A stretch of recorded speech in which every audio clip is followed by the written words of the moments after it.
بسم اللہ الرحمن الرحیم۔ ترجمہ: اللہ کے نام سے شروع جو نہایت مہربان رحمت والا ہے۔ ویل للمطففین الذین اذا اکتالوا علی الناس یستوفون وَإِذَا كَالُوهُمْ أَوْ وَزَنُوهُمْ يُخْسِرُونَ أَلَا يَظُنُّ أُولَئِكَ أَنَّهُمْ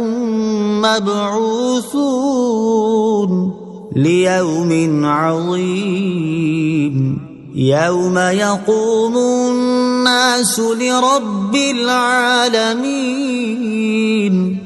ترجمہ: کم تولنے والوں کے لیے خرابی ہے وہ لوگ کہ جب دوسرے لوگوں سے ناپ لیں تو پورا وصول کریں، اور جب انہیں ناپ یا تول کر دیں تو کم کر دیں۔ کیا یہ لوگ یقین نہیں رکھتے کہ انہیں اٹھایا جائے گا ایک عظمت والے دن کے لیے جس دن سب لوگ رب العالمین کے حضور کھڑے ہوں گے؟ وَيْلٌ لِّلْمُطَفِّفِينَ، کم تولنے والوں کے لیے خرابی ہے۔ تفسیر صراط الجنان میں ہے، جب رسول کریم صلی اللہ تعالی علیہ وآلہ وسلم کی مدینہ منورہ میں تشریف آوری ہوئی تو اس وقت یہاں کے لوگوں کا حال یہ تھا کہ وہ ناپ تول میں خیانت کرتے تھے، اور خاص طور پر ابو جہینہ ایک ایسا شخص تھا جس نے چیزیں لینے اور دینے کے لیے دو جدا جدا پیمانے رکھے ہوئے تھے۔ ان لوگوں کے بارے میں یہ آیات نازل ہوئیں، اور اس آیت اور اس کے بعد والی 5 آیات میں فرمایا گیا کہ کم تولنے والوں کے لیے خرابی ہے، اور یہ وہ لوگ ہیں کہ جب دوسرے لوگوں سے ناپ لیں تو پورا وصول کریں، اور جب انہیں ناپ یا تول کر دیں تو کم کر دیں۔ کیا جو لوگ یہ کام کرتے ہیں وہ یقین نہیں رکھتے کہ انہیں ایک عظمت والے دن کے لیے اٹھایا جائے گا، اور اس دن ان سے ذرے ذرے کا حساب کیا جائے گا؟ اگر انہیں اٹھائے جانے کا یقین ہوتا تو ناپ تول میں کمی کرنے سے باز رہتے۔ اور عظمت والا دن وہ ہے جس دن سب لوگ اپنی قبروں سے نکل کر رب العالمین کے حضور حساب اور جزا کے لیے کھڑے ہوں گے۔ ناپ تول صحیح رکھنے کا فائدہ اور نہ رکھنے کا نقصان۔ یاد رہے کہ ناپ تول ایک انتہائی اہم معاملہ ہے، کیونکہ تقریباً تمام لوگوں کو اشیاء بیچنے اور خریدنے سے واسطہ پڑتا ہے، اور زیادہ تر چیزوں کا بیچنا اور خریدنا انہیں ناپنے اور تولنے پر ہی مبنی ہے۔ اسی لیے اللہ تعالیٰ نے اس کام کی اہمیت کو بیان کرتے ہوئے ارشاد فرمایا: وَالسَّمَاءَ رَفَعَهَا وَوَضَعَ الْمِيزَانَ أَلَّا تَطْغَوْا فِي الْمِيزَانِ وَأَقِيمُوا الْوَزْنَ بِالْقِسْطِ وَلَا تُخْسِرُوا الْمِيزَانَ۔ ترجمہ: اور آسمان کو اللہ نے بلند کیا اور ترازو رکھی کہ ترازو میں نا انصافی نہ کرو، اور انصاف کے ساتھ تول قائم کرو اور وزن نہ گھٹاؤ۔ اور ارشاد فرمایا: لقد ارسلنا رسلنا بالبينات وانزلنا معهم الكتاب والميزان ليقوم الناس بالقسط۔ ترجمہ: بے شک ہم نے اپنے رسولوں کو روشن دلیلوں کے ساتھ بھیجا اور ان کے ساتھ کتاب اور عدل کی ترازو اتاری تاکہ لوگ انصاف پر قائم ہوں، اور صحیح ناپنے تولنے کی فضیلت بیان کرتے ہوئے ارشاد فرمایا: وَأَوْفُوا الْكَيْلَ إِذَا كِلْتُمْ وَزِنُوا بِالْقِسْطَاسِ الْمُسْتَقِيمِ ذَلِكَ خَيْرٌ وَأَحْسَنُ تَأْوِيلًا۔ ترجمہ: اور جب ماپ کرو تو پورا ماپ کرو اور بالکل صحیح ترازو سے وزن کرو، یہ بہتر ہے اور انجام کے اعتبار سے اچھا ہے۔ صحیح ناپنے اور تولنے کا انجام دنیا میں بھی بہتر ہوتا ہے کہ اس سے لوگوں کا اعتبار قائم رہتا ہے، تجارت میں خوب اضافہ ہوتا ہے اور رزق میں برکت ہوتی ہے، اور آخرت میں بھی یقیناً بہتر ہوگا کہ اس حوالے سے لوگوں کا اس پر کوئی حق نہیں ہوگا، اور یوں لوگ اپنا حق طلب کرنے کے لیے اسے نہیں پکڑیں گے۔ یہ حرام رزق کھانے اور کھلانے کے عذاب سے بچ جائے گا اور اس کے نیک اعمال محفوظ رہیں گے۔ اور جو لوگ ناپ تول میں کمی کرتے ہیں ان کے لیے زیر تفسیر آیات میں سخت وعید ہے، اور ایسے لوگوں کے لیے اس حکایت میں بھی بڑی عبرت ہے۔ چنانچہ حضرت مالک بن دینار رحمت اللہ تعالی علیہ فرماتے ہیں، میں اپنے ایک پڑوسی کے پاس اس کے انتقال کے وقت گیا تو اس نے مجھے دیکھ کر کہا، اے مالک بن دینار رحمت اللہ تعالی علیہ، اس وقت مجھے اپنے سامنے آگ کے 2 پہاڑ نظر آ رہے ہیں اور مجھ سے کہا جا رہا ہے کہ ان پہاڑوں پر چڑھو، لیکن ان پر چڑھنا میرے لیے دشوار ہے۔ میں نے اس کے گھر والوں سے اس کے بارے میں پوچھا تو ان لوگوں نے بتایا کہ اس کے پاس غلہ ناپنے کے 2 پیمانے ہیں، ایک سے غلہ ناپ کر لیتا تھا اور دوسرے سے غلہ ناپ کر دیتا تھا۔ حضرت مالک بن دینار رحمت اللہ تعالی علیہ فرماتے ہیں میں نے ان دونوں پیمانوں کو منگوایا اور انہیں ایک دوسرے پر رکھ کر توڑ دیا، پھر میں نے اس شخص سے پوچھا کہ اب تمہارا کیا حال ہے؟ اس نے جواب دیا میرے ساتھ ویسا ہی معاملہ ہے بلکہ اب پہلے سے زیادہ خراب ہو گیا ہے۔ اللہ تعالیٰ سب مسلمانوں کو صحیح ناپنے اور تولنے کی توفیق عطا فرمائے۔ وَإِذَا كَالُوهُمْ أَوْ وَزَنُوهُمْ يُخْسِرُونَ، اور جب انہیں ناپ یا تول کر دیں تو کم کر دیں۔ تفسیر صراط الجنان میں ہے ناپ تول میں کمی کرنے کی تمام صورتیں اس آیت میں داخل ہیں، جیسے کپڑا ناپتے وقت لچک دار کپڑے کو کھینچ کر ناپنا، الاسٹک کو کھینچ کر ناپنا، باٹ کم رکھنا، باٹ تو پورا ہو لیکن تولنے میں ڈنڈی مار دینا، چیز کو زور سے ترازو میں رکھ کر فوراً اٹھا لینا، ترازو کے پلوں میں فرق رکھنا، ترازو کے جس حصے میں باٹ رکھے جاتے ہیں اس کے نیچے کوئی چیز لگا دینا، وزن کرنے کے الیکٹرانک آلات کی سیٹنگ میں یا میٹر میں تبدیلی کر کے کم تول کے دینا وغیرہ۔ كلا إن كتاب الفجار لفي سجين وما أدراك ما سجين كتاب مرقوم ويل يومئذ للمكذبين الذين يكذبون بيوم الدين وما يكذب به إلا كل معتد أثيم إذا تتلى عليه آياتنا قال أساطير الأولين۔ ترجمہ، بے شک کافروں کا نامہ اعمال سجین میں ہے، اور تجھے کیا معلوم کہ سجین کیا ہے؟ وہ مہر لگائی ہوئی ایک کتاب ہے۔ اس دن جھٹلانے والوں کے لیے خرابی ہے جو انصاف کے دن کو جھٹلاتے ہیں، اور اسے نہیں جھٹلائے گا مگر ہر سرکش گناہگار۔ جب اس پر ہماری آیتیں پڑھی جاتی ہیں تو کہتا ہے یہ قرآن اگلوں کی کہانیاں ہیں۔ كلا إن كتاب الفجار لفي سجين، بے شک کافروں کا نامہ اعمال سجین میں ہے۔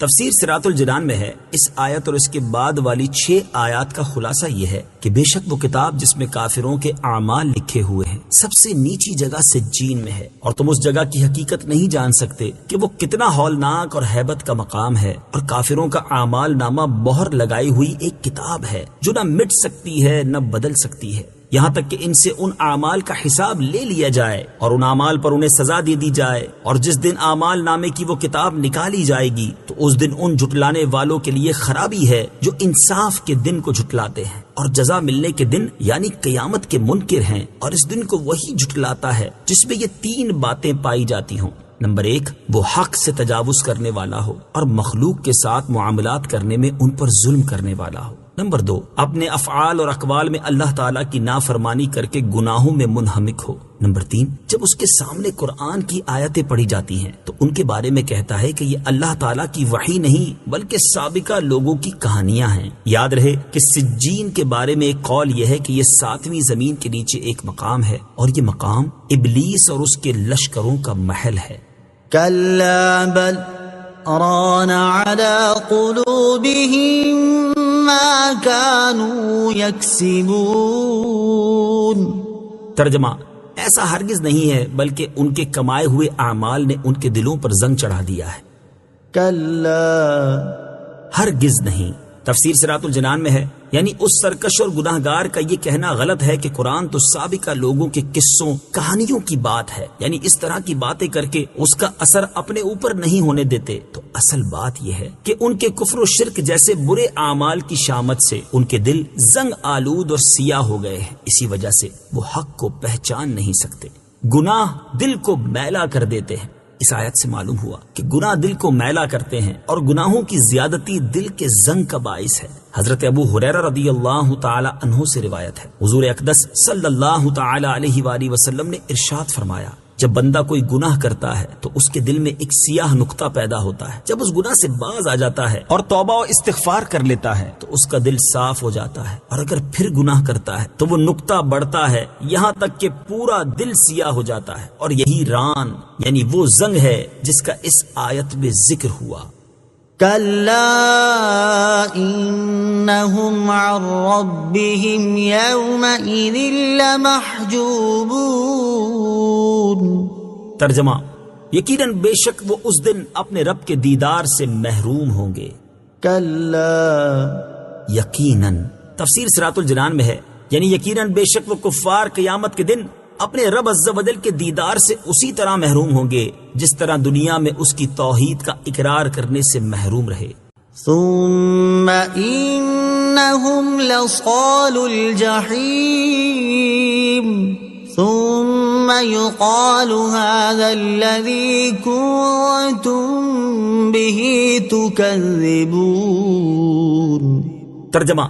پھر بے شک وہ جہنم میں داخل ہونے والے ہیں، پھر کہا جائے گا یہ وہ ہے جسے تم جھٹلاتے تھے۔ ثم إنهم لصال الجحيم،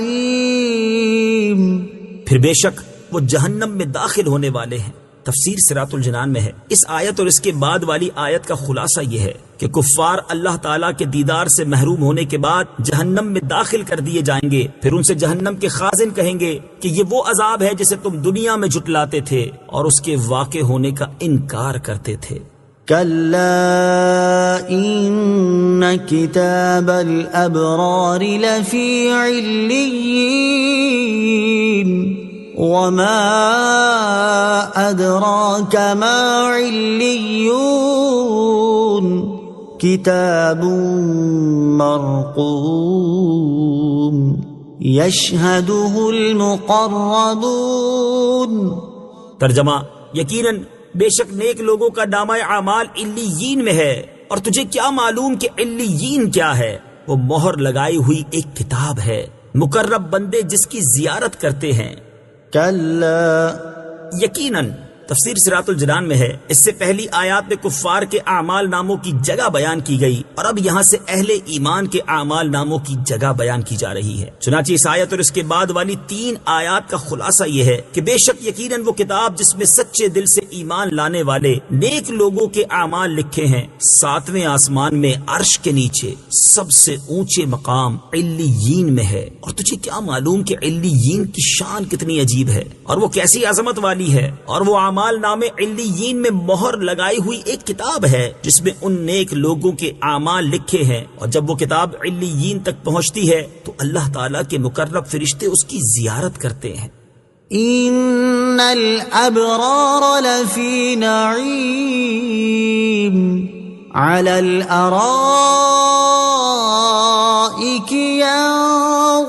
ينظرون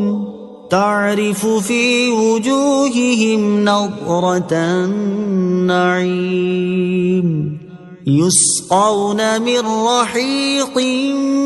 مختوم ختامه مسك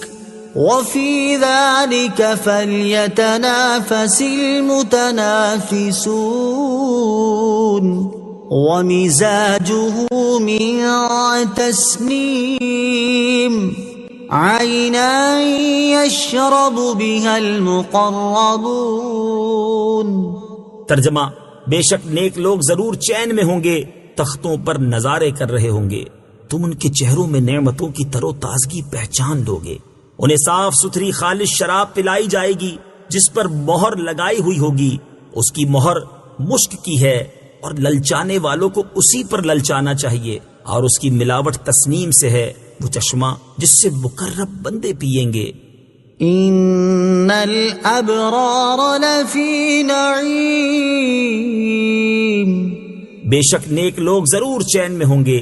تفسیر صراط الجنان میں ہے، نیک لوگوں کے اعمال نامے کی جگہ بیان کرنے کے بعد اب ان کی جزا بیان کی جا رہی ہے۔ چنانچہ اس آیت اور اس کے بعد والی 6 آیات کا خلاصہ یہ ہے کہ بے شک اللہ تعالیٰ کے اطاعت گزار نیک لوگ ضرور جنت کی نعمتوں میں ہوں گے۔ وہ جنت میں تختوں پر بیٹھ کر اللہ تعالیٰ کے اکرام اور اس کی نعمتوں کو دیکھ رہے ہوں گے جو اس نے انہیں عطا فرمائیں، اور وہ اپنے دشمنوں کو بھی دیکھ رہے ہوں گے جو کہ طرح طرح کے عذابات میں گرفتار ہوں گے۔ جب تم ان کی طرف دیکھو گے تو تم ان کے چہروں میں نعمتوں کی تر و تازگی پہچان لوگے کہ وہ خوشی سے چمکتے دمکتے ہوں گے، اور دل کی خوشی کے آثار ان چہروں پر نمایاں ہوں گے، اور جنت میں انہیں صاف ستھری خالص شراب پلائی جائے گی جس کے برتنوں پر مہر لگائی ہوئی ہوگی، اور ابرار ہی ان کی مہر توڑیں گے۔ ان برتنوں پر لگی مہر مشک کی بنی ہوئی ہے، اور للچانے والوں کو اللہ تعالیٰ کی اطاعت کی طرف سبقت کر کے اور برائیوں سے باز رہ کر اسی پر للچانا چاہیے تاکہ انہیں مشک کی مہر لگی یہ شراب حاصل ہو، اور اس شراب میں تسنیم ملی ہوئی ہے جو کہ جنت کی شرابوں میں سب سے اعلیٰ ہے، اور تسنیم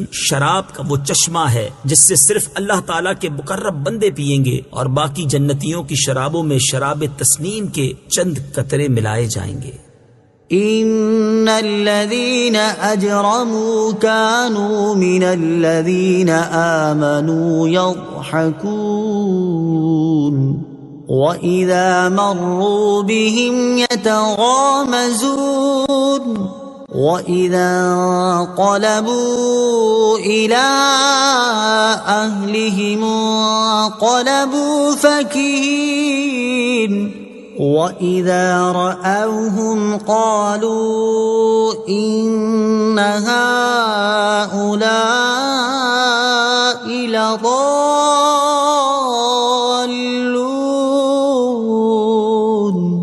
وَمَا أُرْسِلُوا عَلَيْهِمْ حَافِظِينَ فَالْيَوْمَ الَّذِينَ آمَنُوا مِنَ الْكُفَّارِ يَضْحَكُونَ عَلَى الْأَرَائِكِ يَنظُرُونَ هَلْ ثُوِّبَ الْكُفَّارُ مَا كَانُوا يَفْعَلُونَ۔ ترجمہ: بے شک مجرم لوگ ایمان والوں پر ہنسا کرتے تھے، اور جب وہ ان کے پاس سے گزرتے تو یہ آپس میں ان پر آنکھوں سے اشارے کرتے تھے، اور جب یہ کافر اپنے گھروں کو لوٹتے تو خوش ہو کر لوٹتے، اور جب مسلمانوں کو دیکھتے تو کہتے بے شک یہ لوگ بہکے ہوئے ہیں، حالانکہ ان کافروں کو مسلمانوں پر نگہبان بنا کر نہیں بھیجا گیا۔ تو آج ایمان والے کافروں پر ہنسیں گے، تختوں پر بیٹھے دیکھ رہے ہوں گے، کافروں کو ان کے کیے ہوئے اعمال ہی کا بدلہ دیا جائے گا۔ ان الذین اجرموا، بے شک مجرم لوگ، تفسیر صراط الجنان میں ہے، اس سے پہلی آیات میں آخرت میں ابرار کو ملنے والی نعمتوں کو بیان کیا گیا، اور اب یہاں سے مسلمانوں کو تسلی دینے کے لیے یہ بیان کیا جا رہا ہے کہ دنیا میں کفار کس طرح مسلمانوں کا مذاق اڑاتے اور ان پر ہنستے تھے، اور آخرت میں معاملہ اس کے برعکس ہوگا۔ چنانچہ اس آیت اور اس کے بعد والی 7 آیات کا خلاصہ یہ ہے کہ بے شک مجرم لوگ جیسے ابو جہل، ولید بن مغیرہ اور عاص بن وائل وغیرہ کفار کے سردار، ایمان والوں جیسے حضرت عمار، حضرت خباب، حضرت سہیب اور حضرت بلال وغیرہ غریب مومنین پر ہنسا کرتے تھے، اور جب وہ غریب مومنین ان مالدار کافر سرداروں کے پاس سے گزرتے تو یہ سردار آپس میں طعن کے طور پر ان مومنین پر آنکھوں سے اشارے کرتے تھے، اور جب یہ کافر اپنے گھروں کو لوٹتے تو مسلمانوں کو برا کہہ کر آپس میں ان کی ہنسی بناتے اور خوش ہوتے ہوئے لوٹتے، اور جب مسلمانوں کو دیکھتے تو کہتے بے شک یہ لوگ بہکے ہوئے ہیں کہ سرکار دو عالم صلی اللہ تعالی علیہ وآلہ وسلم پر ایمان لے آئے اور دنیا کی لذتوں کو آخرت کی امیدوں پر چھوڑ دیا۔ اللہ تعالیٰ ارشاد فرماتا ہے کہ ان کافروں کو مسلمانوں پر نگہبان بنا کر نہیں بھیجا گیا کہ وہ ان کے احوال اور اعمال پر گرفت کریں، بلکہ ان کفار کو اپنی اصلاح کا حکم دیا گیا ہے کہ وہ اپنا حال درست کریں۔ دوسروں کو بے وقوف بتانے اور ان کی ہنسی اڑانے سے یہ لوگ کیا فائدہ اٹھا سکتے ہیں؟ تو جس طرح کافر دنیا میں مسلمانوں کی غربت اور محنت پر ہنستے ہیں، اسی طرح قیامت کے دن ایمان والے کافروں پر ہنسیں گے، اور قیامت کے دن معاملہ اس کے برعکس ہوگا کہ ایمان والے دائمی عیش اور راحت میں ہوں گے، اور کافر ذلت و خواری کے دائمی عذاب میں ہوں گے۔ جب جہنم کا دروازہ کھولا جائے گا تو کافر جہنم سے نکلنے کے لیے دروازے کی طرف دوڑیں گے، اور جب وہ دروازے کے قریب پہنچیں گے تو دروازہ بند ہو جائے گا، اور ان کے ساتھ بار بار ایسا ہی ہوگا، اور کافروں کی یہ حالت دیکھ کر مسلمان ان پر ہنسیں گے، اور مسلمانوں کا حال یہ ہوگا کہ وہ جنت میں جواہرات کے تخت تختوں پر بیٹھ کر کفار کی ذلت و رسوائی اور عذاب کی شدت کو دیکھ رہے ہوں گے اور اس پر ہنستے ہوں گے، اور کافروں کو ان کے کیے ہوئے ان اعمال ہی کا بدلہ دیا جائے گا جو انہوں نے دنیا میں کیے تھے، کہ مسلمانوں کا مذاق اڑاتے تھے اور ان پر ہنستے تھے۔ بعض مفسرین نے ان آیات کی شان نزول میں یہ روایت بھی ذکر کی ہے کہ حضرت علی المرتضی کرم اللہ تعالی وجہہ الکریم مسلمانوں کے ایک گروہ کے ساتھ تشریف لے جا رہے تھے۔ منافقین نے انہیں دیکھ کر آنکھوں سے اشارے کیے اور مسخری سے ہنسے اور آپس میں ان حضرات کے حق میں بے ہدا کلمات کہے، تو حضرت علی المرتضی کرم اللہ تعالی وجہہ الکریم کے حضور پر نور صلی اللہ تعالی علیہ وسلم کی خدمت میں پہنچنے سے پہلے ہی یہ آیتیں نازل ہو گئیں۔ صدق اللہ العظیم۔